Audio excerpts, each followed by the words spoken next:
And Sean, one thing that is really interesting about you, you were maybe the first UFC fighter to say that you are not going to accept fights against top ranked opponents unless UFC is paying you more money for it. Since then, there is a trend going on with fighters like Paddy Pimblett and Paulo Costa talking in the same way. Do you feel that you are starting to open people's eyes for this idea? Yeah, I thought it was common sense. I was saying stuff like that, and people were talking, talking shit and saying stupid stuff, and I'm like, I mean, it seems like common sense. I want to be, I want to, fight the worst dude for the highest amount of money on the highest part of the card, like Chael. That's like word for word what Chael Sonnen says, and I thought, I'm like, yeah, that makes sense. Why wouldn't you? Why would you want to do a harder job for less money? It just makes sense. Then you got guys like Patty coming up, and it's the same thing. He's not, although he does have a good tough fight ahead of him, but it's not a top 10, it's not a top 5 guy. Like people want, up and comers to fight. So at the end of the day, UFC is doing their job. They're gonna tell you who to fight, and you know what I mean. So it is what it is. But yeah, I think it just makes sense. And for this fight against Pedro, Pedro is a top ranked guy in your division. Did you renegotiate your deal with Yes, the UFC? Yes. yes. Okay. So now it's better than before. That makes sense right now for you, right? Yep, yep. This is, it makes sense.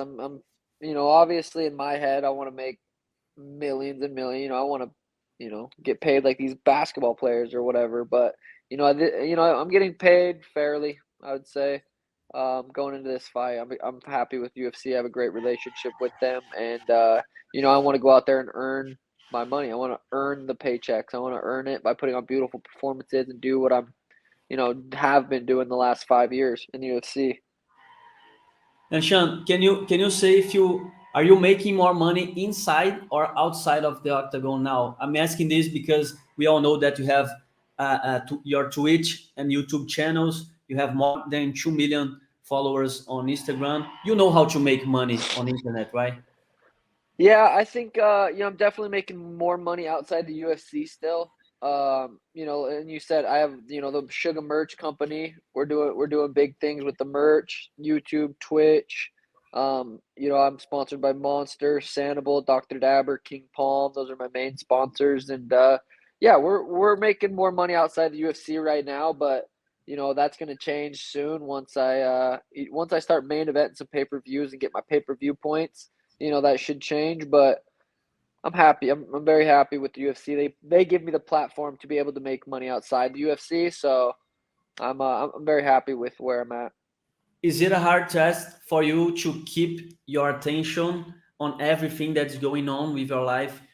You know, you are a fighter, you have to be compromised with the training camp and all that stuff, but you also have a lot of things going on, right? Yeah, I mean, I think if you just go and look at my last couple performances, I'm on a 5 fight KO streak. You know, Jose Quinones, Eddie, Thomas Almeida, Chris, Raulian Paiva. I'm on a 5 fight KO streak, and been doing the same thing. I always put training first.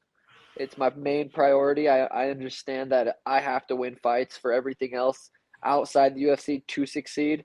I go out there and lose 3 fights in a row. I ain't selling t-shirts. I'm not, getting subscribers on Twitch. I'm not, I think I could still be fine and be a influencer or whatever, but my main goal is to become a UFC champion and be, one of the best pound for pound fighters in the world. So as long as I have that in my mind, I think I'm good to continue doing the stuff that I'm doing outside the UFC. I think it's actually a nice balance and a good break from only fighting, only fighting, only fighting. That would get monotonous or whatever that, and just be so the things that I do outside actually I think help my career.